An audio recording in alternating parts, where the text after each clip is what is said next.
Come on, come all to Deadlock Night Shift number 25. It's the Flying Circuses. We are all ready to go. We've got the Ringmaster in Jason Kaplan. We've got his lovely assistant in Jake. And we've got the pet tiger, which might be illegal in some places, in Kalaris. How are you all doing? It's going to be a great night of games. We've got Europe and we've got Americas as well coming at you for some Deadlock action. I'm excited to be here for the first time ever. And I'm sure Jason's excited to have me as well. Right, Jason?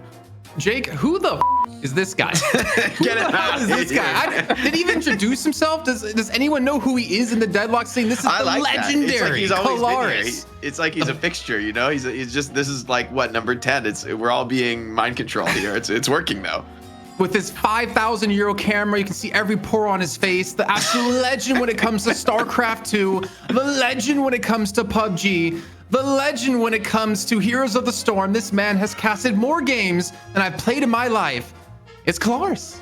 That is like the nicest thing he's ever said about me, You Jake. say that literally every time. Every time you say that. You just hit a new high every time, Jason. You're just continuing to level up in the kind. That's what everyone says about Jason behind the sines. Exceptionally kind, generous soul. You know, it's just a popular Can we check the date opinion. real quick? Oh yeah, April 1st. Okay. But Jake, this is the last time Kalaris and I have been on a show together was like a year and a half ago over working on another game together. Normally, well, lately I've been behind the camera working with him as a producer. That sounded really weird. Yes. But he's here for some Deadlock action, man. He's been grinding. He's been doing some watch parties. He's been doing watch parties with Blank in particular. I'm excited to see what he's got in Deadlock. Screw the teams. What does Kalaris have to show us in Deadlock? I've been playing a lot of Street Ball, I'll tell you that much. That's what I've been doing recently. It's been a lot of fun, of course. I've been playing a lot of Deadlock as a whole, but it's great to be here. Thank you very much for that lovely introduction, Jason. I very much appreciate it, and it's my first time working with Jake as well. I'm excited to be working with you, Jake, man. Been watching a lot of your stuff. Been watching how you've been holding it down on the night shift, and we're in for some interesting action and probably maybe a lot of Celeste bans. What are you thinking? Yeah, I do think, you know, some of our newest characters in the game, Celeste looks kind of insane on first look. I think this is a character that's probably going to get tuned in a pretty significant way. I'm wondering if we'll even get to see Celeste. I honestly think this hero might be such an instant first pick that the team who has second pick just has to ban it to just keep it off the field. I think teams will like really want to have first pick this week given that, but maybe I'm wrong. Maybe just some of your traditional, I mean, like Abrams is still top tier, Shiv's still top tier, right? So maybe these characters will see some play, but I'm a little worried. I think Celeste might be too broken to even see play in a draft format. See, I got a question for you about Celeste. You know, I was thinking before we started the show, and I kind of hinted at it before we came on the show. But let me ask you about Celeste. Do you secretly think actually she's probably been the strongest hero released in this new set of 6 compared to all the other ones? Oh, yeah, I think so, honestly. Like, I think the mobility in her kit, like, so we'll have some showcase we'll look at later, but the mobility in her kit, like, if you didn't know, she has just low grav, is like, she just has low grav all game. Like, if you ever played Street Brawl and had the Seraphim Wings item that makes you have low grav, it's not that strong, but it's something, you know, you have, like, ridiculous low grav compared to anyone else. You have, like, best-in-class air control. It's almost like when you use the Holidays jump pad, you get the super air control. That's Celeste all the time, 24/7, no way to turn it off. So for me, that fundamentally is such a powerful attribute that it's just always impacting the game. And you add onto that like a ridiculous amount of damage that she can output. It's like top tier mobility with top tier damage is usually a recipe for maybe a balancing issue at the top level of play. I completely. It's scary for sure. It feels like the kit is completely tailored fully for Spirit as well. Or some of these heroes came out and it's like, okay, yeah, we're going to try and work a little gun kind of play into this and how it's all going to work. Of course, her gun is very interesting. And then the split shot kind of dynamic was weird to the point where it got disabled for a bit. And obviously that's a bit of a problem. But with all that said, Shining Wonder plus the level 3 shield, Jason, for me, is the scary part of it all in late game. Never mind all the movement that actually comes along with Celeste as well. Yeah, talking to Lystic before the show today, and he was saying we're probably going to see her banned the entire time because she's too insane right now, and she needs to be tweaked a bit to actually see what she can do. The fact that you can hit things behind walls as well to make her a surprise factor. But surprisingly enough, the spirit amp that she gives. If we look at the competitive scene lately in Deadlock, it's all about this mid game, right? It's all about the spirit heroes. Everyone talks about M1 being the kings of damage, but honestly, the whole pace and control that you get in these games is created by these spirit heroes, and Celeste fits perfectly into that role. Yeah, it really does look like it. It really does. Of course, as you say, with the spirit amp that it does exist, it is very difficult. And obviously that is going to lend itself very nicely to some of the metas. I mean, you're seeing a lot of the games, like if you look back at last week, Jake, you see the first game that goes down. It's all about kind of getting that first mid boss and really kind of snowballing it from there. And actually, I feel like Lowkey W was a really good team for using that kind of momentum and just stalling out a game to 45 minutes and then just being able to get mid boss after mid boss after mid boss to be able to eventually bring out the victory. Yeah, I think, Lystic for Lowkey W last week was pretty insane. Like, put him on the Yamato, and it just feels like they're always going to have a chance in those mid-boss fights, even against Abrahams when they're at a dominant lead. Like, Lystic comes in there and clutches a few out. So I kind of want to see more of him on the Yamato to see if that can come out and be that recipe for success, because Lowkey W, that was like their first week with this new roster, right? Like, just the tip of the iceberg in terms of what they can do. So I'm kind of hoping for maybe a rematch between them and Abrahams, but they're gonna have to get through Leviathan, who maybe will come a little bit better prepared, more aware of the strengths that Lowkey W is bringing this week on the night shift. Yeah. Did you get a chance to do we get to look at Celeste's kit and Celeste and how she actually fully operates? Is that a thing? I think we do. So I made a little quick explanation video, or just a little demonstration of some of the aspects of the kit. So this is just showing some of the low grav potential of the character. I do buy superior stamina just because if anyone plays this hero, believe me, they will be buying superior stamina at a very early juncture. But the air control is just ridiculous, right? This strafing potential is out of control. This is like probably about as good. Maybe it's better than Holidays, honestly, even when she's using the jump pad. So you combine this with, some of the top players in the game and you have some problems. This first skill is like a close range spirit nuke. It's going to give you a little bit of spirit lifesteal on the targets you hit. So it's like a nice little setup skill. Not really the star of the kit. The shield, the dazzling chick she can give. If the enemies break the shield, it silences them. And the barrier can scale with your spirit. This third skill is really your bread and butter on Celeste, right? When you drop these radiant daggers, when after a delay they hit, they are buffing you up. They're providing you a buff to fire rate and spirit damage. And you stack that up, it gets kind of crazy. And as we talked about, right, the ultimate here bounces between nearby enemies. If no one else is around, it'll kind of stick on one player for a while. But this ultimate is insanely powerful in the late game when you get, full build, full damage amp. This almost can like solo multiple enemies at once, So I mean, a little bit ridiculous, I think, in the kit. She seems like anti-brawler comps that we've been seeing this last week or two, right? We've seen a lot of like these frontline heavy charge right into kind of compositions, and with the fact that you can stack spirit amp, the fact that you can use that as a slow her ultimate, and not to mention I think it like prevents your dash range as well. It really just locks you down and prevents you from just completely snowballing and rushing head forward into a team. So I think she's kind of like, I think secretly Valve was like watching the night shift and like, what hero should we release next to completely screw with the meta, and they came up with Celeste. You're saying they're rigging the votes, Jason. You're saying it was, they stole the election. I'm not saying that, but I'm not saying that. So, I'm secretly hoping though that Apollo, when he comes out, I mean, first of all, poor Apollo, the last one to come out, but I secretly hope he's the strongest hero we've seen in the game. Period. Even like release Shiv, no. like pre nerf Shiv. That would be hilarious. God. But it's kind of crazy considering what Paige was the last hero released last time around, and she became probably one of the strongest heroes. I think her and Billy became pretty much the strongest. Cool. I guess Mina, everyone had their time except Drifter. So it's gonna be really cool to see if Celeste matches that, or Apollo matches that, or even Venator, who does a hell of a lot of damage, to be fair. Yeah, definitely. Especially with that ult, of course, as we take a look at how Venator lines up here, Jake. And he's scary. I was saying, we were talking about it before, right? That ult, once you get those blessed charges, that is terrifying. Yeah, the maxed out ult is like a ridiculous amount of burst. But he's got a pretty, standard expected gun here, just like kind of like that heavy LMG. This first skill, grenade, can not only direct hit players, but can also bounce off walls. When it hits somebody, it creates that AoE around them that reduces their healing. It does a bit of damage. It's also on a charge ability. Second skill is this powerful shotgun. If you slam somebody into a wall with it, it stuns them, which gives you enough time for a heavy melee or just, whatever damage you want to deal. Third skill is they trap you, kick out, and although the enemies can see these and shoot them, they're kind of deceptively hard to play around in a chaotic team fight.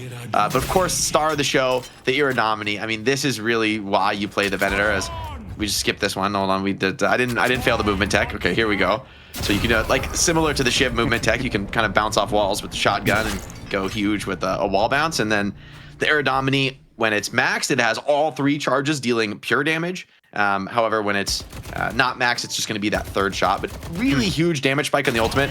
Although from hearing, I think, Jason, you were saying some of the competitive players saying, look, in the end, it's just maybe not consistent enough to really see that much play at the top level. Yeah, I mean, Lystic was telling me that we really shouldn't expect too much Venator just because it's not maybe as good as people think. I'm gonna actually like really quickly. Okay, I can't say the word he gave me when it came to describing Venator, but let's just say it's a 4-letter word started with an S and ended with a T. But yeah, so I don't think we're gonna see too much of it. However, I could see how this could be a very pub stompy hero because you have a very set combo. If you knock them into the wall, you have them stunned. You can put a trap down. You get a heavy melee off. You know, you have like all this lockdown and quick kind of combo that the kit seems kind of basic, I think, at its essence, but obviously takes a lot of skill to master. And I'm sure I'm really underselling the skill ceiling that this hero does have. I think obviously we were focusing a lot on the ult, and of course, yes, it is very deadly, but it does feel like in today's version of Deadlock, Jake, you've got to be more than just your ult. So maybe that's where it's coming from. Yeah, I think he's a character that wants to get really farmed and build towards like this like high damage output build. However, if you're really going to do that, then, you know, if all your damage is reliant on the ultimate, yeah, you're going to have a pretty big downtime. And once the enemy pops, you know, it makes a pretty loud voice line. You can kind of expect it's coming and, you know, run back, kite it out. It's not, you know, necessarily impossible to outplay. I do think there's still a room for this character, but then again, you look at a lot of the other like late game gun carries when they're hitting full build, they also do crazy damage, right? Even some of your OGs, you look at like Warden or Wraith, right? When they hit the ultra late game, they also have incredibly powerful damage tools. So Venator, I don't think he's unique in the way that someone like Celeste is in the cast. Can I bring up one point though here really quickly? Is that I think the most interesting thing about him as a hero is the new type of damage in the game. Pure damage or is it the first instance of pure damage? I think it is. I think it is, yeah. So Dota has like a lot execute. Yeah, Dota has a lot of pure damage in like, well, not a lot, but it's such a powerful damage type, right? When resists don't function against you, it just means like it kind of guarantees you value in the late game. You can build a ton of damage. And we've seen, I mean, a lot of people have been seeing clips on Twitch and stuff of the Venator, you know, he's way ahead of the game and his ult is just like one-shotting players from full. I wonder if that is really achievable in a high-level game if you're not like very far ahead of the game. How realistic that is, because there's certain tools like I believe Metal Skin works on the ultimate. I think so. I've been playing a bit against it, and I think I've been building a ton of Metal Skin. I can't remember all the interactions. I'm scared now to be wrong about that, but I think it does work. And also just it's a little bit predictable in terms of, you know, when the shots are going to come out. So I think people might be able to outplay it at this level. How's your Latin, Jason? Are you going to be able to translate for us if he gets picked? You know what? Okay, well, we've got our priest here that speaks Latin. Give me a rabbi who speaks Hebrew, and maybe I can help you out there, James. Okay. That's the next character. Yeah, the next 6 that come along, all different sects. It's going to be exciting stuff. All right, well, let's take a look at today's matches and how they all shape up as well, because as always, we will have our best of 1s leading into those best of 3s. And it's a very familiar look here, Jason, to start things for EU. Yeah, I mean, I think it would have been a shame to not bring Lowkey W back, considering how well they played last week, first of all. I mean, their first show in a night shift, they did win against Leviathan earlier in that week in a Run the Souls tournament is what it's called. They put on events over there. But they didn't look like they quite had it when it came to Abraham's. Obviously, you're playing against the Titan of EU, and no team's really able to take them down easy. And the fact they have sharyk on the team, they have lystic on the team, that's a lot of experience you bring to this roster. But what I'm really curious about them is lystic was very vocal about saying he didn't really want to join a team because it interferes with his streaming. So I'm curious, what is it about them that he's like, okay, you know what? I can maybe move my streaming schedule around, or I feel confident enough that it's not going to affect what I want to do. Or maybe he just really had that competitive itch that he missed. I mean, if you're building a stream like this, Jake, and you've got the viewers and you've got, you know, kind of the attention on you, like I think he's looking for the long game, right? Having that own personal brand and kind of working with that, and then playing the game at this level and these kind of professional matches, maybe it's just that extra bonus. I mean, I think there's a lot to be said, and just the nature of Deadlock as a game is the community is really interested in high-level play, right? It's kind of such a competitive game fundamentally that to be like a top player competitively, I think also can really benefit, you know, your stream in terms of people's interest, engaging. People want to see the best players in the world play. And if you can kind of make your mark here on the night shifts, you know, be on one of the top teams, show these huge performances, that's going to kind of draw people to your stream. Even though lystic, they took the L last week over to Abrahams, I still think lystic really had a great showing and really impressed me in particular. So, I think it's going to draw more attention to him. I love that, to highlight some of the guys in NA melee creeps, they pretty much all stream their POVs while they're playing in the tournament with some delay, of course. But I think it's an exciting thing at this moment in Deadlock, right? That you can kind of really be connected to the competitive pro scene in a way that most games, when they're fully professionalized, maybe you won't see as much transparency. And of course, give a shout out to Zergy really quickly, Jason. Sorry to interrupt you. He hit us with a raid. 1,600 viewers, 1,600 gooners coming over onto the stream. Thank you so much, Zergy, for that one. The one who goons. Hope you had a great one. Yes, thank you very much, Zergy. Awesome stuff. And thank you very much for joining in on the night shift and everything that's going to be going down here, because we've got some great rosters to talk about, Jason, and how everything's going to shape up for what's coming up here. Yeah, this team, honestly, again, we talked about before, sharyk, lystic, they bring so much experience to the team. Cosmetical as well, played under the Buff and Jors banner for 1 week before they disbanded. It wasn't because of him, don't worry. But they have like such a strong team, and considering we normally see certain players at the top when it comes to EU, it's nice to have a couple of new names that they've been around here for such a long time. You got Trax there playing support for the team. Had some amazing page ultimates last week when I was rewatching the games. That's something you have to keep in mind. And then Vrake and Blob as well. I mean, Blob is kind of their carry for the team, and with talking to Trax, he was mentioning how they're still trying to figure out ways to unlock him as a player and for him to excel within the team and to play the role that they want him to play. Because thinking back to last week, I think he was on Geist and it wasn't really exceptional, but they also weren't really playing around him well. There's still some like internal issues of finding their identity. I think maybe issues is a strong word, but they're trying to find their identity and they're trying to play around that properly. And I think lystic and sharyk do help give them that stability in the team to figure that out. Sure. I feel like they've also kind of enabled some of these guys to be able to do some, big numbers, big damage. If you think about Cosmetical on the Grey Talon in the previous kind of game going up against Leviathan, I think he did fantastic alongside Blob on the Geist, right, Jake? That these individual components do look fantastic together. It's just whether or not they can then get over this hurdle and then deal with Abrahams on the other side. I mean, honestly, to come in basically week one of a new roster and already be in top two, I mean, you can feel kind of bad thinking, oh, well, we lost to Abrahams, right? But to come in week one like that and have a strong showing, a lot of individual playmaking, like people looking strong on their roles, that's a great start for a team. And obviously from there, you have a ways to go to catch up with a team like Abrahams that also has incredible individual skill and just has, months and months of experience playing as a unit. Coordinated strategic aspect of Deadlock is so crucial. So for Lowkey W, I think this is going to be really the team to watch in EU right now, although it could all come crashing down. Leviathan is not a pushover opponent, and so they're going to need to really perform at their best if they want another chance at the money match. A bit of a difference potentially when it comes to that draft as well. Obviously, they had kind of Silver pretty early on in that draft. Silver had a little change here and there, Jason, but still looked pretty damn good in the hands of lystic. Do you think that it can kind of overcome those little changes?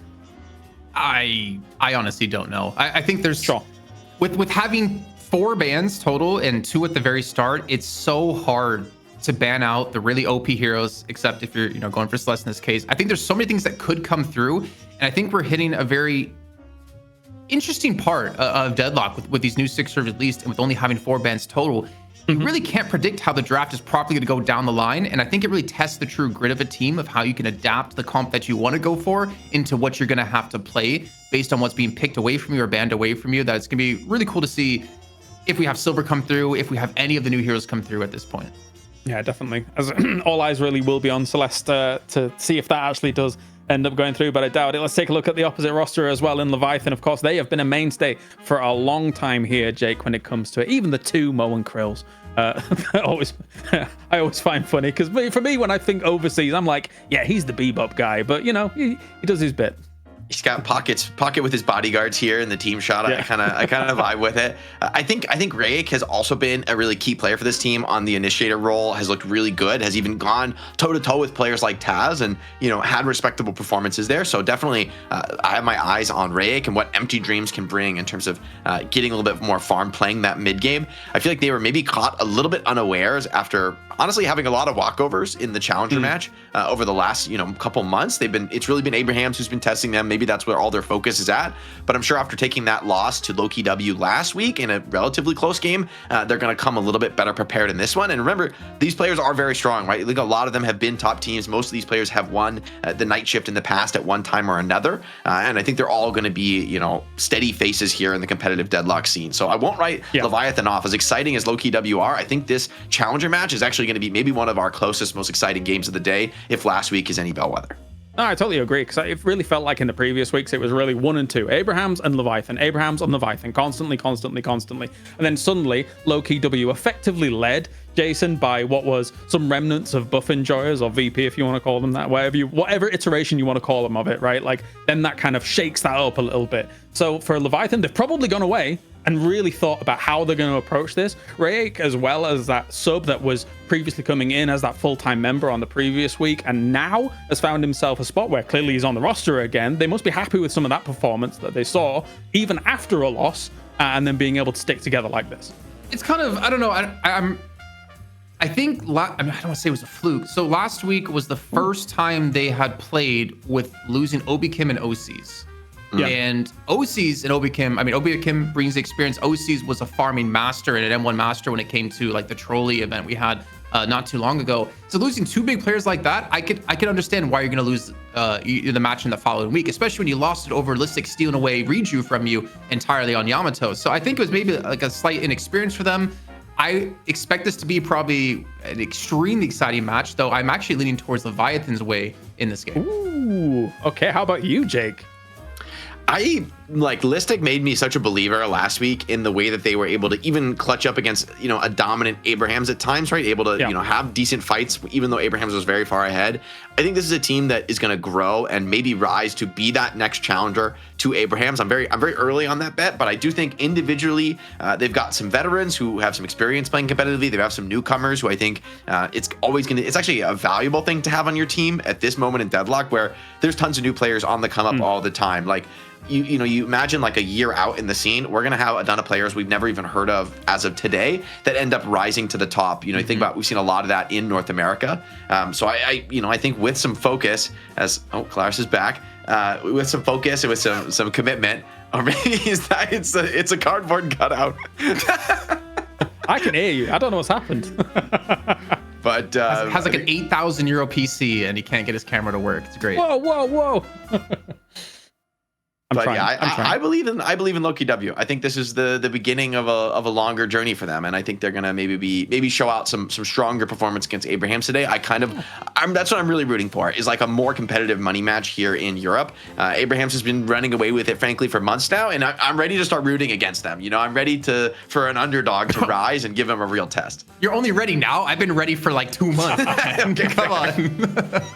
That's fair. My question is, what's the 1v1? Do we get a Celeste versus It's a 1v1. It's a Venator 1v1 cross v cross. Oh my battle god! To see who gets first pick or first. This is crazy. This is like the first aiming 1v1, or are they just meleeing? No, it's still meleeing. Okay. Who could headbutt harder? I love crazy. The headbutt. Just pull out the crossbow and the 1v1. Yeah, one of these days, honestly, even if I threw it and I like would have to lose the choice of first pick or second pick, I would just shoot the person and kill him. just to get in their heads. Just be like, I don't care about the draft. I'm just gonna kill you. You just cheat by like 10 glass cannons, just gun them down. Exactly. Dead. Okay, MGP's won it. Nice. All right. Well, that's going to be going their way to start things off. And again, like, I think that if you compare how things went from EU to NA last week, geez Louise, obviously there was really no rem in EU compared to NA, which we saw quite a bit of. It had mixed results there, as it does stand. What do you think to start things off? We are thinking the Celeste for the second ban, surely. I mean, and I'm already a little surprised because Leviathan won the 1v1 and they actually chose second pick. I was thinking in my head, like, look, if you always want to be first pick, if Celeste is truly as broken as I think, because it basically takes away the opponent's ban, but maybe they just think, look, we're still going to be willing to ban Celeste and just feeling good about having the picks 2 and 3 in the draft to get a nice frontliner plus page combo or something of that nature. Some of our classics here in the night shift. So curious, this is going to be a bellwether moment though. Is Celeste going to be banned in the opener? I just feel like The character eye test looks insane on like day one, and you got to think these players have been grinding it now. Yeah, they know this is a hero that I honestly think might cop like every single first ban today. Like it feels so broken. This is kind of why I like actually going first, because if you don't do the traditional ban, you force the hand of the enemy team. And if you don't force their hand, then you get to pick what you want. So I think it's. Are we doing? Oh, you know what? We got to think of a new one. No, God, no, week? Jason. I'm not following you into hell like that last week. Since this is the first time Kalaris is on the show, he missed out on the entirety of last week. Can we get a woo from Kalaris just to just make one? Are you really asking me to woo in front of God knows how many people? Yes. A woo. I might give you a better one later. Come on, man. You gotta wait until the passion, the moment strikes. When the moon is full, like you can't just ask a man to a woo with no warm up. That costs money, Jason. All right, come on. Well, speaking of money, we got a $15 tip Canadian straight into the prize pool saying, thanks, guys. Good luck to the teams. Remember, anything you donate in chat, or in the chat, if you're in the chat and you donate, everything goes directly into the prize pool. We don't touch a single cent of it, even though we want to. It all goes to the prize pool for that week, and we split it across EU and North America. But if you also want to support us, on the other hand, you can follow us and support us on Patreon. And you can get all those different tiers of different access into our discords, and of course potentially have us cast one of your matches. There's tons of ways to support us, whether it's into prize pool, to us to continue to bring you this awesome action. And Kalaris has something to say. Interesting front line, really, from Leviathan, right? They've taken a very strong front line here, Jake, and then that has now put Lowkey in a position where they go for the page. It's a great pick, but that's a terrifying front line from Leviathan. Yeah, and I'm almost wondering for Leviathan, it's like you could now ban out Yamato or Picket here, and you really are like running low on options for Lowkey W in terms of what the frontliner is going to be. Silver could be that bit. Okay, they will pull out the Venator, so little disagreement. Lystic was talking, Chris, saying like, look, this Venator hero is terrible. It's not going to be played. Leviathan take it in the first three. I would actually love to see the Yamato ban here, just because it's like, I'm like, really, what else are you picking on frontline for Lowkey W? I mean, you have the silver, it's like a quasi frontliner, but they go with the pocket ban this time, just feeling like, okay, you want to almost protect your own Shiv and Billy more, and that should open things up. But they could even follow up with a fourth pick Yamato here, and I actually would like that, just because it puts Lowkey W in a really tough spot for the draft and denies Lystic one of his best. Where the hell are our initiators? Okay, good to see Rem, even though I kind of like Rem after hating him so long. You do limit the supports for Leviathan, so you're thinking Kelvin, you're thinking Ivy. We've definitely seen an uptick of Ivy recently. But I'm also looking at for Lowkey's side, and I guess Leviathan, excuse me, where's our Paradox? Where's our Bebop? Like, where's your initiates coming from? And seeing it go this deep into the pool is interesting. Also, Sinclair stealing Silver's ultimate is hilarious, because you get, like, was it 20-second cooldown on the ultimate for Sinclair? It's true, but I think it's not good. I don't think it's a good ult to steal, because you don't build any of the items on Sinclair. That I didn't even think about in a million years stealing Silver's ult, like with Sinclair. Yeah, like you can proc it easily, right, with your bolts, but I don't think you just like don't want to be a melee hero on Sinclair usually. But I still think it's going to be strong. I think stealing the Mina ult is always nice, and Page's ult I think is one of the best in the game to steal. It's just so powerful, so sick for saving team fights. But Lowkey W are getting kind of the dream team fight setup. They get both Bebop and Lash, so by taking the Bebop, they block the counter pick on Lash, and Lash looks kind of uncontrolled right now. The only thing you really have is Billy's chain to lock him down, and that's not going to be that reliable in the late game when Lash is going to kind of pick and choose his initiation. So I actually think Lowkey W, although they don't have a conventional frontline really, they're going to be able to control these engagements so well with the Bebop and Lash, it may not matter. The pick comes in for the Paradox here for Leviathan, so they've got what is effectively kind of a little bit of a trade-off for what Bebop's able to bring as well with the hook. What are you thinking, Jason, to finish things off? My mind is so blank right now, honestly. It is so blank. There's so many heroes now in the game. I just don't know which way. There's too many like factors involved with this now to think about what could be like a viable pick. I mean, Warden, like an emblem hero. Surprised it's Warden though, with Venator already picked. It's like I was thinking they would go for something like an Ivy and something more supportive. I mean, Sinclair can fill that role too and have a lot of disables, but I love the Geist finisher for Lowkey W. They're very light on the front line. That's a little bit of an issue in the draft, and Geist is probably the best of the gun carries for somewhat filling that role in terms of being able to, go toe-to-toe with a Billy or a Shiv and actually potentially come out ahead. I'm terrified if Leviathan actually gets into the Lowkey W lines. Like this is just Billy, Shiv, Warden wreaking havoc with it, and then having a Venator doing damage against it as well. Jason, that's a beefy lineup. I think it's a lot of damage for sure. I think maybe Leviathan have to worry about the mouths to feed kind of issue that we discussed, like the economy. Warden needs a lot. It's going to soak a lot of economy. Venator, I think, has to soak a lot of economy. Billy and Shiv, not so much. So you're looking towards those two carries in particular. And on the other side for Lowkey W, it's just Mina and Geist, because I think if lystic will in fact be on Silver, he likes to get involved because you're not going to be farming much on her with her attack speed being so slow. So I'm thinking about like mouse to feed, and I'm thinking about when these power spikes are hitting, and I'm looking at Lowkey W. I think for me, Jake, it kind of looks all on Bebop and Lash. Their initiators are going to be so strong to open up kills that if they technically get ahead, 10, 20k, 15 minutes in, I don't think there's coming back for it, Leviathan. Yeah, I think for Lowkey W, I think a lot rides in the mid lane. With characters like Lash and Bebop, I think we're going to see a ton of like early pre-ultimate roaming, and I think that's actually going to be maybe the linchpin of the game for Lowkey W. Their draft kind of wants to be ahead. It kind of wants to snowball. They don't really have someone who's going to stand there and defend so easily. I mean, you've got, I guess Lash can clear the waves, Baby Page can too, and they can kind of hold off on creeps. But as far as actually coming back into the jungle and taking those fights, it's going to be a lot of pressure on Lash and Bebop to get those initiations.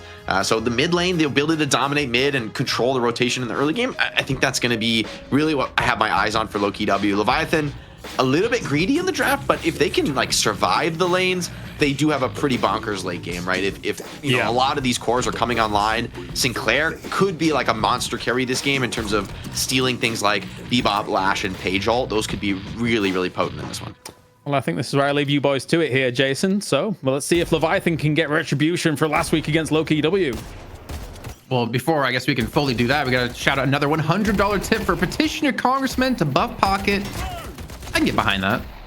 As long as we're not buffing like Rem. Rem doesn't need any more buffs. I feel like he's Pocket kind of okay does not need any more buffs, Jason. Let's be honest here. Pocket we don't see Pocket that often anymore, though. But he's banned. He's banned. He got banned in the middle phase. Pocket is a very good hero. I will not stand for the Pocket buffing. I think for me, looking at these lanes at the moment, you talked about mid lane. You talked about Lash and Bebop working together with sharyk and sharyk. I'm also looking at this Venator and Warden lane and how they're going to do, because I do see a world where you could do some pretty good CC chains, especially if you get that knockback. You can kind of hold them in towards the binding word to confirm that into a kill, and there's really no way you're escaping the amount of damage that they can do to you in this lane. I do think Venator is a pretty strong laner. He's got like probably one of the best guns in the game for last hitting, just such a high rate of fire and consistency over long range. You add Warden to this lane, this is a little scary. It's like a lot of creep pressure, especially against Page, who is probably one of the worst soul securers of the game, maybe the worst, I think it's fair to say. And I think because of this lane, we're going to see a lot of interaction from that mid lane towards it to help defend this and kind of help turn things around, especially if you're being forced to play so defensively, like we're kind of already seen. And on the other side of the map, on the right-hand side, we are seeing Lystic on the Silver with Cosmetical on the Mina just being an absolute terror here up against Bobby and Rayake under this Guardian. Yeah, I'm a little surprised to see this so dominant. I mean, Silver typically I think is a pretty weak at actually punishing creeps and clearing those waves, but maybe Mina can help fix that. Nice little steal on the small camp is always a nice early win in the laning phase here for Cosmetical. And Cosmetical monster, Mina, that's how he's pushing him. I see. They're literally like made for each other. This man plays nothing but Mina every time I see him stream, and he's pretty damn good at it, to be fair. And this is a very dominating lane that could potentially give a really strong start for Lowkey W. As we talked about before last week, Silver kind of weak in the laning phase until that ultimate comes online. Yeah, and already seeing big roams out of the mid lane. Lash, Bebop both grabbing some boxes. And that mid lane is going to be so chaotic. You got to keep your eyes on the mini map this game, because both of those characters love to get involved in the early action. They don't really need the ultimate to have a big influence on the side lane ganking potential. And hey, you come in here, you put up a gank, and Silver and Mina absolutely, they bring the lockdown, they bring the damage to secure those kills if you're able to just start it off right with the Bebop hook. Yeah, and something we haven't mentioned, right? After the show last week, thank you, Valve, for not doing a mid-show, first of all. Really appreciate that to the devs. They did do some tweaks to the game, right? And Silver had some things fixed for her in her kit, mostly around point blank working out in her Curse Lycan form, which I think is a massive buff for her in general. But obviously they nerfed the amount of healing that you get from that transformation, so it kind of equalized it a little bit, because honestly, was it 900 or 600 HP you're getting for a transform? Was kind of ridiculous. Yeah, I mean, what makes Silver so strong for me is just how much you can build into green items and still be a monster damage threat, especially in the ulti form. Geist making a bit of a play here, though.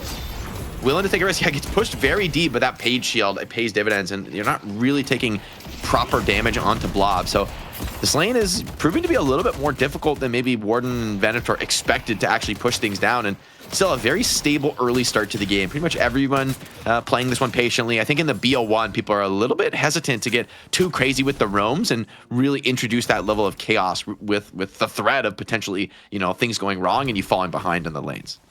Yeah, and I think that was maybe why we went so long into that challenger match last week. I think Clark's brought up was like 40 something minutes, 45 minutes long, because I think they were so hesitant to go for that engagement that potentially could cost them a chance at the money match, especially for Lowkey W, who just previously beat Leviathan just a few days before and had yet to get a berth into the money match up against Abraham. So they had a lot to prove, and a lot of safety being applied from both teams. We do see the initial kill come through onto the mid lane. Sharyk goes down to Freemok, and Freemok is not someone you want to see get started.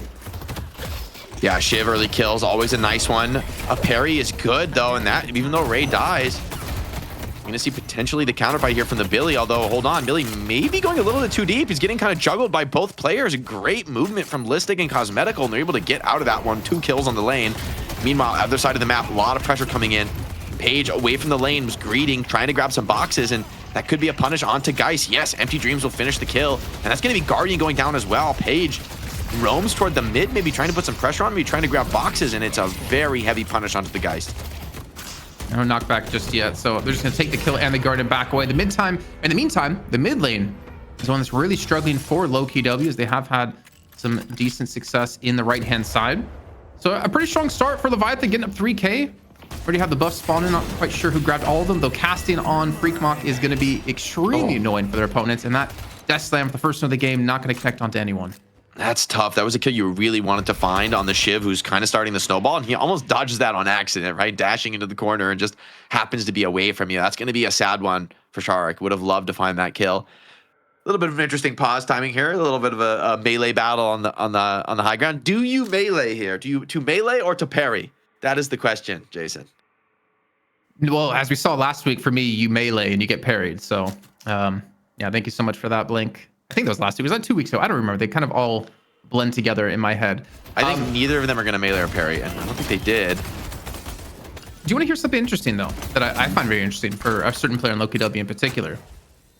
So sharyk, I'm just assuming he said yes. I didn't hear anything, but I'm assuming he said yes. Sharyk, when he played on Buff Enjoyers and VP, he had 4 heroes he played the most. Calico 17, Mirage 20, Mo and Krill 14, and Warden 24 times.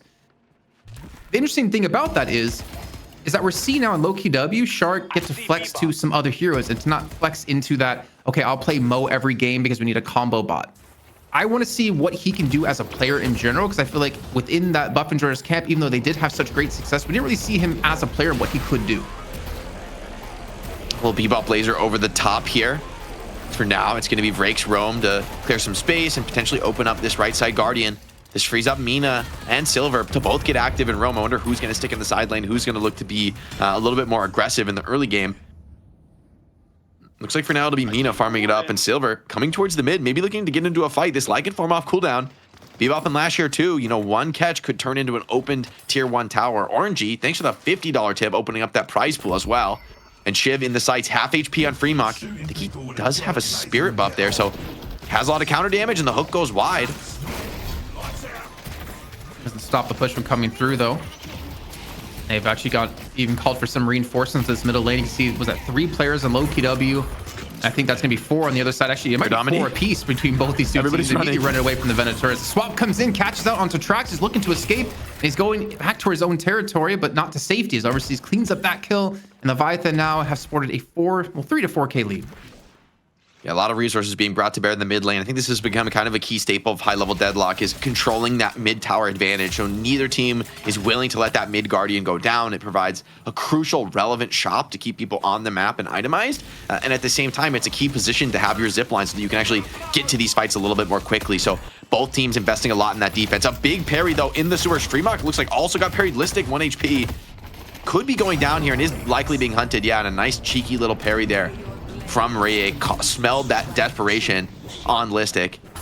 could be more kills to find here. A stolen Bebop laser zoning him into the small room here, and Shiv is going rush max execute build. So this is a potential huge snowballing game for Fremok as he's on a 4 streak. Yeah, I'm actually really happy to see this because with all the nerfs to Shiv, you know, was it the serrated blade now? People talk about. Did he save like every point for the ult? Wait, I had not seen this build. This is interesting. He's got Okay, no, he has some points in the dash. I see it. Yeah. I was like, that's crazy. This is like the Vindicta build on Shiv. But I kind of dig this build. I mean, hey, max ulti super early in the game is very relevant. When you're snowballing like this, you can come to team fights and you could just pick up, 3, 4, 5 kills. That's not ridiculous. And it puts Shiv in the driver's seat of the game completely, as looks like a doubles attempt being disrupted by Bebop. And they're going to back off from this one overseas, trying to play it safe. And the last stand going to be coming through just to maybe try to get to safety here for Empty Dreams. But on the note, by the way, of Shiv, yeah, I think I was talking to someone and they were discussing how like ult max and bloodletting max are the way to go now for Shiv, with like the nerf to his kit so heavily. But also look at his team, look at his roster, Jake. They've got Venator, they've got Warden, they've got Billy, they got Sinclair, like they have Paradox, they have the damage. They only need him to just confirm these kills and get the resets and then soak up as much damage as he possibly can, which I think maybe that's the way this build is eventually going to go here with that Cold Front and Mystic Burst built in already. I think it's a smart play, and I think it's also potentially a smart adaptation to the fact of what comp you're running in that game. You can't just go for the cookie cutter build every single time. You have to adapt your play towards the composition you're running. Yeah, it's also a nice game, I think, to build very tanky because there's a little bit of a damage issue, I would say, on Lowkey W. Like, Lash and Bebop are going to control you really, really well, but the actual follow-up damage is a little bit light overall on the roster. It's a little bit spirit heavy too, so I'm curious to see if Shiv can look. He's dove in the mid, has that rack to barrier, still relatively healthy, although now is a little bit too much damage, right? There's, 4 players all around him, and it's just a little bit too much. Stolen Bebop laser in the sky is making things a little bit awkward, although... Wait, Lash ulted that and I guess couldn't find anything, maybe just a teleport away from Sinclair. Bro, it's too hard when there's a Sinclair on the team to know who's ulted. I'm like, I hear the sound, I'm like, I think this is the Lash ulti. Well, it's tough indeed, but the first urn spawns in, and we've seen some very different play styles when it comes to urns in EU and North America. EU typically let the urn go to be picked up, but go for the contest on the drop-off, and NA like to go for the contest on the pickup here. And we are seeing an urn initially grabbed for Leviathan, all in the hands of Rake as he backs away. And also, just to mention, Rake, he was on, was it like the Haze we saw originally when he subbed in for Leviathan? He's playing more of the initiator role for the team, which is a little bit different than what we've seen in the past and where he's had success with Leviathan. I mean, interesting. I think Haze kind of is an initiator hero now. Like, ultimately, if you're gonna pick her, that's sort of the bucket she's in. Although definitely unique compared to things like Paradox and Holiday that give you, I think, a more consistent catch tool. Haze is a little bit weaker on the catch front, but a lot more powerful on the personal damage follow-up. So curious to see if we're gonna see that come out for him. Although it being ignored in this draft probably doesn't bode well, especially with all the new heroes in the game. Maybe you just want that more conventional, solid catch. But of course, the urn pickup here was favored for Leviathan, right? They have the T1 on that side of the map. They were able to control that area. But coming to the drop-off, the roles are reversed. This is Lowkey W's territory, and they are not going to yield this position for free. Sinclair holding the urn, but he doesn't really seem to be showing a genuine intention of going for this, at least not until a lot of support arrives. And the macro here is very important for Lowkey W of how you respond to this urn pressure. Do you go for the fight? Do you go for a push on towards the guard on the left-hand side, which seems to be they're doing exactly both. That's a very early Majestic lead picked up here for Sinclair as well. Flamble looking for those death slams. And yeah, you do kind of facilitated as well. Yeah, exactly. You do kind of need it on the Sinclair to get those, and Warden shows up, picks up a quick kill with the help of Rake. This is looking a little bit tenuous now for Lowkey W. Warden putting a lot of pressure on, making a lot of space. If you can't control this area, the dunk is going to come in. Mina's trying to potentially contest that, but Lash kept completely at by Rake, denying him the chance to get that ultimate off. And with sharyk out of the fight, I'm not sure you're going to be able to stop this. Looks like Shiv's going to go for the slam dunk, and he gets it in. And looks like for the most part, they're going to get all the souls as well. So a nice victory for Leviathan. And they've opened up a bit of a soul lead here, although maybe a kill could start to turn this around. We're going to collapse onto Rake. Here you can see on the minimap, it's all orange. It's all amber looking for the kill. Even the Lycan Curse comes through the transformation. They do pick that one up, but at the cost of losing the urn. So in the end, Leviathan, I think, still going to be winning out on that trade. And I think the window of time they had to dunk that in was very well played, considering sharyk didn't have Death Slam up just yet. I think it was up maybe 10 seconds after they dunked that urn through. So really threading the needle in this one. But lystic, we can still see a bit overextended here. He's making a lot of noise. Venator, I think that's overseas in the vicinity, maybe looking for kill, maybe Fremok looking as well. And looks like they will just back away and just let him escape for free. Yeah, pretty invested jungle invasion from Lowkey W. And despite the soul deficit, they have a healthy mid guardian, and they're continuing to control this part of the map. I think the threat of the Lash ult right now makes a team fight not an enticing prospect here for Leviathan, especially with the mid wave pushed against you. I think Leviathan want to play this one slow and steady. Despite the soul lead, I actually think this is a really smart decision. I think a lot of teams would say, hey, look, we're up a couple thousand souls. Like, let's look for a fight. I don't think you want to fight in the early game. This is Lowkey W's, maybe not their full power spike, but they're definitely stronger at this moment considering the draft that they've gone for. So Leviathan, they just want to farm it up, keep their control of their half of the map, don't give up any key objectives. As long as you're contesting urns and buffs, like, that's all you really need to do. I don't think they have a need to invade the opponent's side the way Lowkey W are kind of looking for more of a tempo game style. I'm taking a look here at the economy from both teams. We got to see where all those souls are currently being held. In cosmetical for Lowkey W side, it's 16k. He has really been able to farm up quite a bit here on this right-hand side of the map, and more importantly, keep his team into this mid-game spike they're looking for. Speaking of spikes, Rake. Oh, hook miss. The slowing hex into a knockdown. He doesn't have the hook, didn't land. But with the missed hook, I don't think you're getting this kill. Empty Dreams turns it around, goes with the ult, trap onto Bebop, and the counter kill is there. A little bit of a botched engagement there from Vrake, and it costs him his life. Geist also sent packing, and don't think there's going to be a chase down here. Okay, big attempt on the other side of the map. Lash with the ult. Does do enough damage to help Cosmetical find that kill, and maybe they're going to get a chase down as well into Overseas. This would be a very nice kill to find, considering Venator's significance in the farm game. And Cosmetical, by the way, what the hell is his soul count? He's at 18k. He is crushing this game, actually, despite the rest of his team maybe not being quite so strong. Like, hey, all you need is the damage. You have the setup regardless of net worth from Bebop and Lash, as long as they're hitting their skills. Cosmetical has the damage. I mean, this soul lead doesn't matter much right now, and it's going to secure some objectives as well as a free rune for Cosmetical here. Watch, it's going to be casting. Is he blessed? Blessed Gaben, we'll have to see. I think the best, honestly, I think I would rather have like, actually, if he has superior stamina, I guess he wants casting. He doesn't need the movement. Swap coming in onto Bebop as well as a stolen laser. Anime battle there in the small room. Drake loses, of course, in the 3v1. And lystic has to fall back. Drake kind of struggling on the Bebop this game. That's going to probably cost him that tier 1 tower, especially with sharyk holding the urn, revealing his position. There's not really a threat from Lash, especially with the ulti down. So Leviathan take their opportunity to claim a key objective, opening up that midsection of the map. Oh no, Cosmetical's come in towards the mid side here, looking for that fight to make these 18,000 souls do work for him.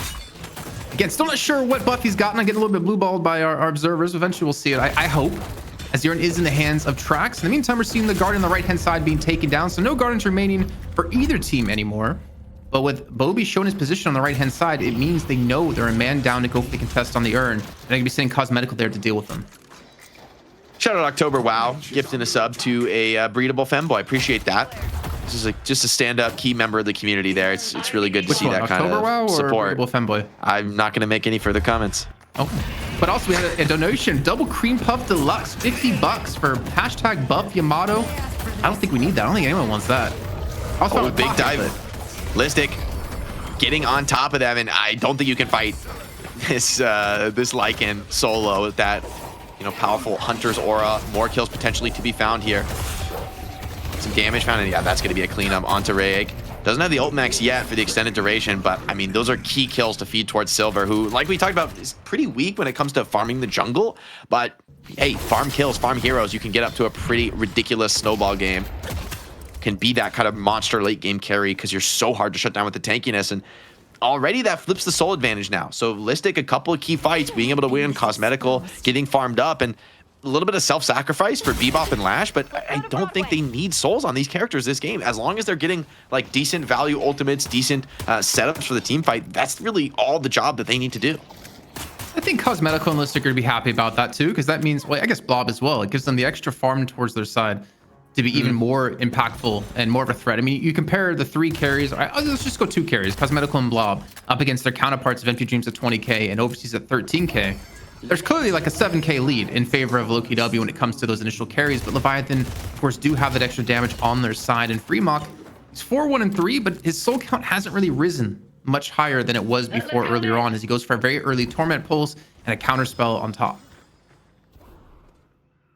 Yeah, definitely going to be a slower game for Leviathan. I do think they have 3 healthy walkers. I think Billy was able to get a lot of pressure on that right side walker for Lowkey W.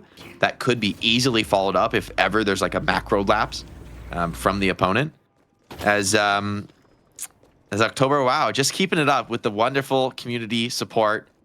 Shout out another time-honored member of the community, Metro sucks at Deadlock. Sorry, did I hear Metro? What about Metro? No. That was just the sub name, Jason. That was just the sub name. Yeah, what was I didn't hear the name. Did you say what was it? No. You. I think you knew it. You read it, right? I didn't. Metro sucks at Deadlock. Oh man, the epic reading as well. Absolutely cooking him. Thanks, October Wow, for the giftage.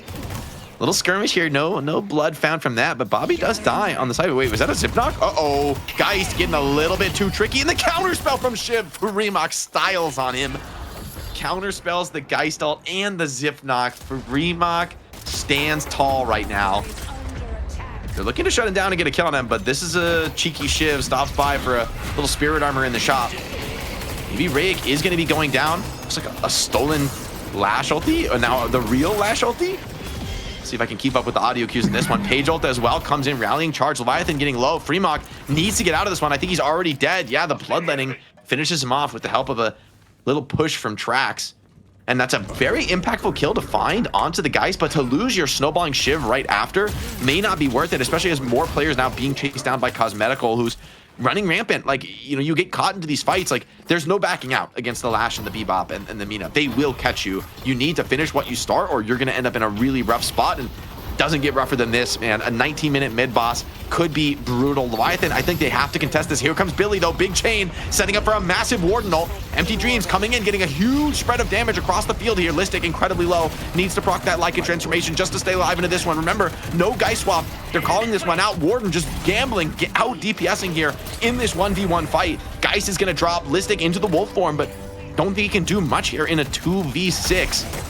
Beautiful contest from Leviathan. Although, hold on, Lystic, life strike.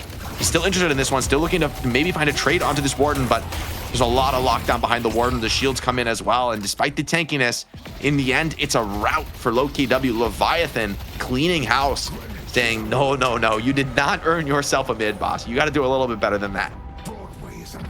It started off as a fight that didn't look great for Leviathan, as we saw on the right-hand side of the map. But while that was happening, Empty Dreams and Bobby pushed on a walker on the left-hand side, and then they go for the interrupt on the mid-boss, as Lowkey W got in the game last week with a great rejuice steal out of Lystic. They falter here at the 20-minute mark up against Leviathan on the repeat match. A 12k lead now for Leviathan with 3 rejuice in hand and an earn to turn on the other side of the map, and a juicy walker just limping in that right-hand side. Leviathan are in the driver's seat here to get themselves a berth back into the money match after missing out last week. Another fight might be breaking out here in just a few seconds, Jake. Yeah, it could be that. Looks like Earn was dropped, meleeed out though. Bebop Laser also starting to zone this one away. Shiv getting cooked into this one. Remember, they do have the rejuves, but already a reasonable nice start to the fight here for Lowkey W. Leviathan just throwing bodies at this one though, and maybe they have enough. Empty Dreams, huge kill streak right now on the Warden, up to 30k souls. Strongest hero on the map. That early damage onto the Sidewalker now pays off. Warden cleans it up. And you're looking for a counter kill. You're looking to take one of these rejuves out of the hands of Leviathan, but you can't even accomplish that. Still 2 crystals to work with. Leviathan pick up a walker, grab a reset, and this game could be snowballing out of control right now, Jason. I mean, we've got Glass Cannon. My question is, how many stacks are we at now for Empty Dreams? He's got, it looks like Vampire is going to be coming next. Not going to be going for the lucky shot pickup for him, but the fact he's on 31k, I mean, we were talking just a couple of minutes ago about how far ahead Cosmetical was being. Him at 20k and Blob was at 20k, and the counterparts weren't there. And Empty Dreams completely opens this one up wide. 31k souls, man. What can they really do against this? And also the fact that you have a chain gang to set him up. You have a stolen Death Slam to set him up. You have so many opportunities to allow Empty Dreams to put out big damage in these fights. What does Lowkey W even do in this situation? It's such a tough one. You kind of need like Dream Lash ults or Bebop hooks to set up a fight here. At this point, I think we're maybe past the point of being able to challenge the Warden in open combat. Like, he is going to out DPS you. Geist is not going to be able to take that fight. She's down 10k souls. I mean, plus the GC stacks. This one is super scary. And if it is the Vampires on the buy for Empty Dreams, I think he's more or less unkillable unless you're like pulling him into your base. And I don't know how realistic that is. I also like the Leviathan easing off the gas just a bit here. There's a lot of jungle on the map to farm. You can kind of expand this lead, but you got to be careful. Lowkey W have all their ults. They could find some pickoffs and some finished kills after rejuve if you're a little bit sloppy here on Leviathan. I'm looking at Leviathan. They catch out sharyk. I feel like the entire team just crumbles, as you were saying before, without like a big death slam. If you somehow get a catch on him, which is what we saw Rayk do fairly early on in the game, as October WoW just continuing to hit us with the big subs here. Thank you so much for the support. Gives you a sub over to Jason_Femboy. Remember, when we get 1,200 subs on the channel, we are releasing our Abraham skin that we have as the new night shift skin. There's just so many just esteemed members of the community on the stream today. Great to see everybody coming out. Jason Femboy, one of the OGs. Here comes Lash over the top. Counterspell the ult. That means Warden is not going to be in trouble here. Billy slammed into the tower, but there's 2 rejuves, and I just don't think that was good enough from sharyk.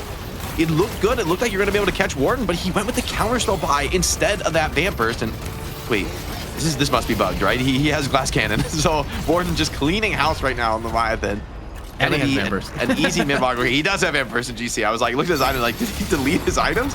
Oh, and Billy Chain adding insult to injury. I think this is going to be the death for the final 2 members of Leviathan, and maybe the game as well. Leviathan, this should potentially be a patron drop. The base is a lot tankier than it was before, but this is a very farmed Warden with Vamp Burst. He kind of should be able to clean through these shines without too much of an issue. Shiv is low, a lot of players taking a bit of damage, and the spawns aren't that long at this point, so I actually think there's a chance that Lowkey W are going to get a defense without losing their first level patron. Well, the post then coming back yet again with a $25 donation says, after the near upset of last week's match, I'm quadrupling down. If an upset happens in NA or EU, I'm gifting 5 subs, 5 YouTube memberships, increasing my patron tier, and however much I spend on match and put into the prize pool. I've never wanted to see an upset more than I want to see it right now. The fans, they're motivated, they're cheering. Leviathan motivated, just get back and get a reset. I mean, Lowkey W are desperate right now. You need to find some kind of a chase down kill, but Leviathan are just too disciplined. You know, they still regret that comeback that they allowed. And I will say, keeping 1 shrine alive is a massive deal right now. Like, the fact that knocking the shrines gives you those mega creeps, it's just makes the macro game incredibly hard to come back. Shiv alone is a little bit scary of a kill to try and go on, though. And Amina ult, this is very speculative. Yeah, Fremont is completely out of there. Billy potentially could be looking for a fight as some members are coming around. Yeah, everyone but Warden is here. And Warden's going to start to push the base. So you're on quite a clock here for Lowkey W. They settle just grab the urn and maybe make a run on the favorite drop-off, but I don't know that this is going to be free out. Flammable maybe looking to catch here on the Sinclair. All right, I do like how they realized the situation they were in. They pushed for a kill. They pushed for ground to get that urn to turn it into a turn-in. I think one thing I want to see, though, if our lovely production observer team can hear me, can we see one more time all the items that the teams have? Because I want to look how many counter spells do we have for Leviathan. Thinking back it's a crazy counter spell game, right? Like, yeah, such Fremont value has off one. of it. MG Dreams has one. Bobby has one. So that's like 3. So if you're looking for a big death slam here, Jake, I don't think you're given an opportunity to do it anymore unless you can bait out those counter spells. You do get the dunk onto sharyk, but is it going to be worth it? Oh, he lives, I think, through the ship. Also, he lost that execute snowball from Leviathan, but maybe it just won't matter. Empty Dreams has had it with this game. He is swarming over them. Even the Lycan farm with lystic, he's just scared to go in, and I think for good reason. I don't think they can take this kind of a fight. Heads up. Overseas gets that finish onto Cosmetical, and 2 kills is going to be more than enough to trigger Leviathan to go look to finish this one off. Just a couple players left to look for spam, pressure, try to make this defense happen. Long range nade from the Venator. You gotta, I guess they don't have waves right now, actually, so they won't really be able to put any base damage down. Bobby's trying to clean that one up, get the side wave pushing in, but this will stem some of the bleeding. Mid boss up in 40 seconds. Those kills came just a little bit too early to secure the mid boss, so Lowkey W are gonna have potentially another fight, another chance in this game. It's a tenuous one, but it's something. Did have another $15 donation come in from Amosaka, and I'm hoping you can read this one. I don't have it up. I don't have it up, Jason. I think this is all you. Or you can link me.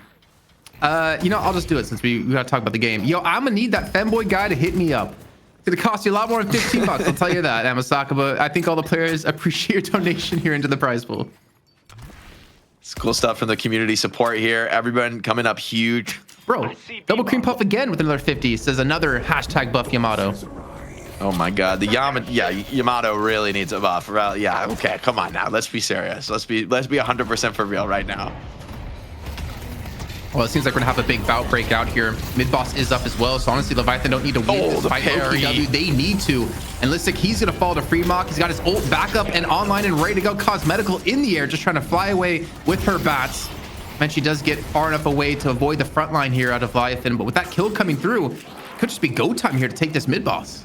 Yeah, I think at this point in the game, you have to fight this for Lowkey W. I don't think they can give it up, but it is stolen bebop laser from Flammable right now is clearing off the mid wave, making it very awkward for Lowkey W to walk up, and this mid boss is dropping in a matter of seconds. Empty Dreams, monster damage at this phase of the game.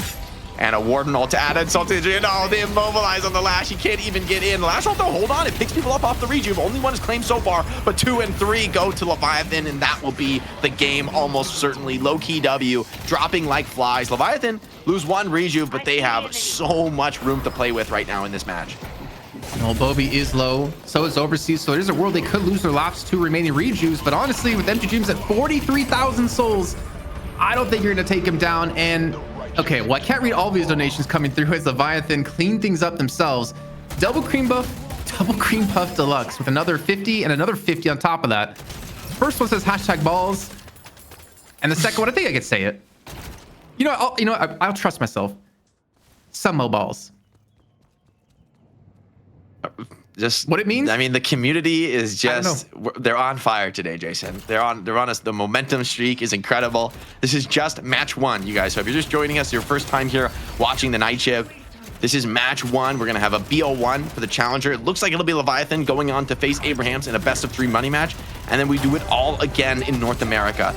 Best teams in the world in Deadlock right now. Leviathan looking to reassert themselves as top 2 in Europe. Lowkey W kind of got batted away with relative ease. Leviathan played a very patient early game, and they're continuing that discipline and patience here in the late game. They do not want to give Lowkey W a chance back into this. The team fight ults are a little bit too threatening for that, so they're going to go back, grab a quick buy, and look to close out this game likely with the last 2 rejuves.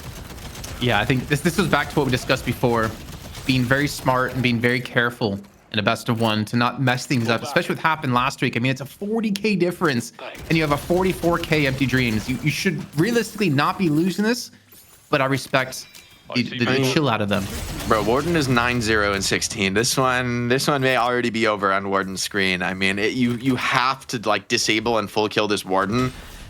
If he's able to deal damage, he's gonna solo the game. I mean, at this phase, like you plated armor on lystic, yeah, that's okay. Sure. Why not have a plated? I mean, rather the gun buff. I mean, I wonder if he's gonna buy. Is he gonna go for crippling here? Finish off the build. I think he. Oh no, he's gonna go for armor piercing. So, oh man. So, congrats on having that plated for the 10 seconds. It was actually valuable. I will say, I actually think armor piercing is a bad buy here because you're not really up against bullet resist. It's mostly just metal skins, which armor piercing doesn't work against. It does. It apparently does work against metal skin. Did they change it? Maybe they fixed it. I haven't tried it, but at every game, people are like, just buy armor piercing against metal skin. I'm like, okay, that's good. Honestly, it's good because armor piercing was an unbuyable item, so I'm glad they made that interaction actually worthwhile. He's not even gonna wait, man. He's like, you guys do the urn. I'm clearing base guardians, and that's a cool, 8,000 objective damage in about 4 seconds from Warden. This guy's just playing PvE right now. Let's see if the zombies can stop him. And you got to be in the pit. This patron is gonna die in seconds. I mean, I think it's gonna die before anyone really even gets there. Down to half HP. Counterspell comes out to block out the knockdown. You can see Lystic going in for Rayek here. And again, they still have the 2 rejuves left. Lystic immediately gets bursted down, but a big death slam comes through right on top of the patron, hoping for that curse to land at the exact same time they need it. But Overseas takes down sharyk. Empty Dreams gets back into the fight, and this patron will no longer be living anymore. The Hidden King is going to be crowned the Dead King, as Leviathan to get their berth into the finals once again up against Abraham to see if they can finally take them down, or even just take a map. And Leviathan reasserting themselves today. Lowkey W, they came up, they were the upstart new team, made a splash on the scene. But Leviathan, I mean, even though some early game potential struggles, right? I think they were just so intelligent about understanding the win conditions of their draft. They played this one slow and steady. They knew that they just had to get towards this late game. Empty Dreams farmed up a storm, and when he came out of the jungle, man, he kind of just took over this game. Deathless until the final seconds.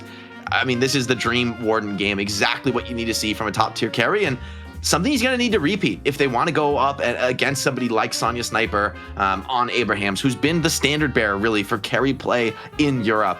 I still think that's going to be a tough ask for Leviathan, but I'm excited to see what they can do in that money match.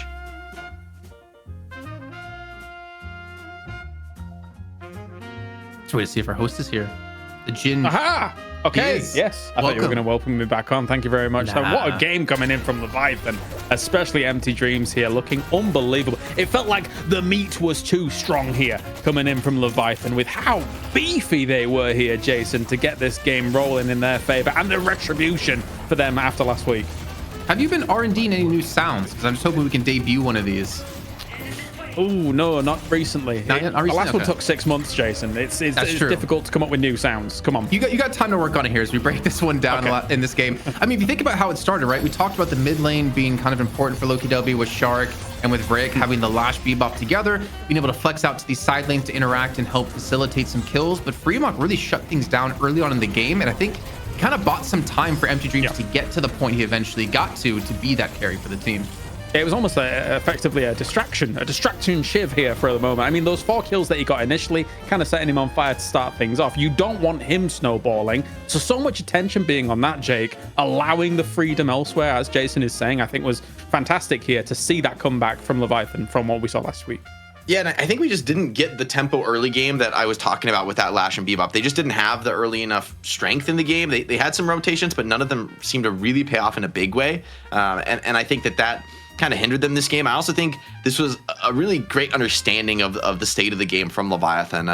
It was still winnable, I think, for Lowkey W up until they went for that ill-fated mid-boss attempt, right? With 2 kills in the relatively early game up against the Warden ult and the Billy ult, it was like, yeah, you group up in that mid-boss pit, you start taking that damage, and I love that they interrupt it before the mid-boss even drops. They don't want to deal with last hitting a crystal with a player disadvantage. They just go for the fight, they go for the kills, and you know, you might be down a couple of players, but it shows, hey, you take the right kind of fight, you get people chained together by Billy and followed up with damage from Warden. The player advantage doesn't mean much in that kind of a team fight scenario, right? Like, those players are doing the work of multiples of their opponents. I think it's also the ideal situation for Leviathan to fight in because they don't want you running away. They want you in close quarters. They don't have to worry about a Lash ultimate getting like engaged on them. They can just take the fight to you, and that sets things up perfectly for them to have that fight in the mid pit.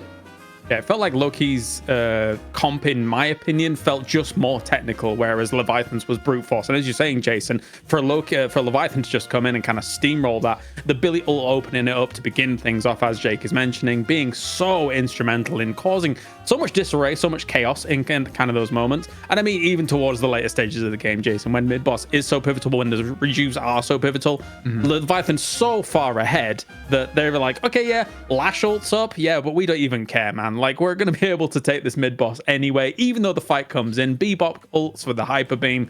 There's nothing Lowkey had towards the later stages of the game for me to be able to come back against that meat. And I think what's important to note as well is, like, obviously it was a great fight in mid pit. It was a great like snowball from there. But Jake, the way they itemized, taking counterspell early to prevent sharyk from being effective, I think was also a really important factor to the victory for Leviathan. Yeah, sort of the challenge with Lash right now is, like, I almost wonder if there's a mind game for Lash players to, like, hold the ulti way longer than you need to let people pop their counter spells, but it feels so scary. And, you know, when you're trying to just desperately catch anyone you can, you really want to, just as soon as you see that green circle, right, you got to rip it. But I wonder if we'll see that mind game kind of develop. I just think it's also a feature of the state of the game, right? You're far enough behind where you don't really feel you have the luxury to bait out items. You just kind of have to, oh, they're pushing our walker, we've got to send it with our ultis. And Leviathan, they're baiting that, right? They know the ulti response is coming, and they're prepared with the correct counterplay to kind of get their way through the team fight. I think that just shows in the kind of streak that Warden's on that game. Like, he doesn't come to a single bad fight in the game. That just, you know, if that's the case on a Warden carry, you know, you're destined to win, right? If your early game is clean, you get into that jungle relatively healthy, and by the time you start activating in that mid late game, you win those key fights with the glass cannon stacks. It's the team as good as Leviathan, they don't give up a lead like that. Correct me if I was wrong as well, Jason, but when I look at lystic going from playing silver against the previous comp he played it against Leviathan to this one as well, I don't think lystic has as much opportunity to run rampant and kind of do something with silver against this lineup. I think that they controlled silver a lot better in this game compared to the way that they did last week against lystic. What do you think? Yeah, I think he just kind of didn't get ahead in the way he needed to. Was Cosmetical was the one that got ahead, but also there wasn't any like easy targets for him to pick off. I think everyone on the opposing side for them, they were beefy inherently, and because they were kind of like this big ball of damage coming at you, there was no one easy to pick off and get resets on your ultimate and then start to snowball a fight from there with the rest of your team. But also, I think they didn't have as much damage on their side as they had in the previous week, though I don't know if you have it up on your screen. I can't remember fully what they played in the last week's match. Leviathan, you mean? Or Lowkey W. Oh, Lowkey W. Yeah. Paige was the support to be able to help them out. No, sorry. To support Silver, who do they have around him besides just the support? I don't remember the Billy, full Lady Geist, Holiday, Grey Talon. So as Cosmetical was doing a lot of damage with it, and so was the Geist. But I mean, like having a Geist in this game as well, just no room against what the Warden was going to bring. Jake, you were kind of outlining how that would kind of work out. There was what are you supposed to do against that? I mean, I think Geist can be that hero, like who can go toe-to-toe with Warden in the late game, but the soul deficit was just out of control, right? Like he's 10k souls down, and there's no way to out-carry. It almost doesn't matter your hero matchup. When the carry role at that point, it's all about raw DPS. You saw it in that fight around the mid-boss pit, right? Like Warden and Geist are more or less having a pure close-range 1v1, and with the kind of soul advantage that Warden has, he starts building up glass cannon stacks already in that fight, and guys just cannot stand toe-to-toe. I think a couple sloppy deaths, like that death to Freemock on the Geist was really painful. Got zip knocked right in front of him, like going for a really greedy attempt to use the zip, and then counterspelled on the ulti. It was like, ooh, that bites, right? When you're on carry, you need to be finding those mid-game fights going your way and going back to the jungle and playing off your cooldowns efficiently. And it was not the case this game. So I think guys can be that hero. I think the draft, maybe if they got towards that level of power, it could have looked a lot stronger. But Leviathan just outplayed in the macro game, understood the strat better, and hit their timings a lot cleaner this one. And they're back to try and fight against Abrahams. But let's take a look at the MVP from that game and see who it's gonna be, because I've got an idea. And it will, of course, be good old Empty Dreams here, Jason. Yeah, I think he kind of deserved it, honestly. I think honestly, if I'm completely blunt about it, I don't know who really deserved the MVP in this game, because I feel like everyone had their own moments. I think Overseas helped give early control in the lane to them with Empty Dreams. I think Freemock also gave them, as we talked about before, like some time to build up. I think Bobby had a great ultimate to facilitate Empty Dreams. We talk about the mid boss. Rake did a great job of zoning out sharyk in one of the earlier fights around that urn. I think everyone kind of did their own job, and Empty Dreams just kind of took the ball and ran with it, because that's what he was supposed to do in this game. So yeah, I mean, it was just kind of a struggle to see who to give the MVP to, but that's kind of the mindset I had when it came to crowning him as the MVP. Fair. Jake, you agree? I mean, I've glazed him enough, but you got to give some respect to a perfect carry game, right? He's deathless until essentially, throwing his life away in the final moments while they're cleaning up the patron. Obviously, you're right, Jason, that comes from a full team play, that you're able to ensure that every team fight your carry comes to is a good one, right? That's a full team effort to accomplish that. But I do think a lot of credit has to be given to like the early lane dominance that the Warden was able to find over the Geist, right? It's kind of started in the very beginning of the game, set Warden on a stronger path. And the decision making was also really careful from Warden. Like there was a moment there in the mid game where Lowkey W were getting a lot of invasions off, were really putting some pressure on the jungle, and you never saw Warden caught, you never saw Warden in jeopardy. And so the map positioning, understanding his role in the game was not to challenge at that moment, was to sort of arrive at a later date. He really hit that perfectly, and I got to give him credit on the carry role for that. Going to be a much tougher test against Abrahams to try to accomplish essentially a flawless game. True. But hey, this is the kind of warm-up you want for your carry, to have a big game, to feel full confident. It's also potentially going to be a contested pick, with Sonya also looking really strong on the Warden, who even after all the new characters in the game, like Warden still looks to be one of the premier gun carries.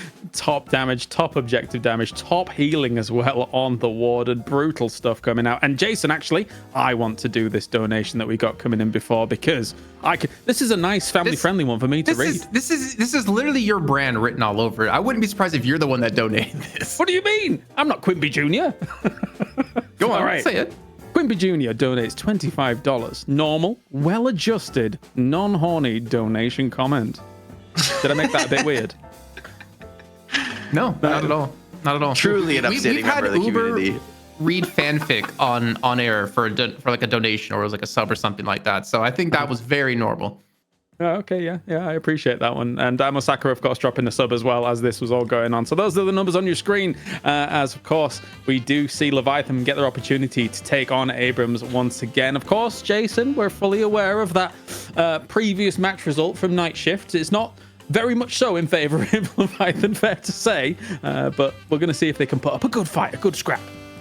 Yeah, I don't actually know what it is, Jake. I don't know if you've looked back or you have a better insight than I do about this. What they need to do to beat Abraham's, because just no team can really beat them in EU. And they've dropped maps, but I will say, and I will die on this, that it was because they kind of just threw it away for fun, because they're open to having it. It was like a map 2, and they're like, oh, yeah, we were fine with the map 3. Look, when you're winning this many in a row as a competitive player, you got to start having some fun with it. Like, there's no, you do start to lose some respect from your opponents, in the sense that you think, hey, look, we're almost invincible. We can't lose. We can take big risks.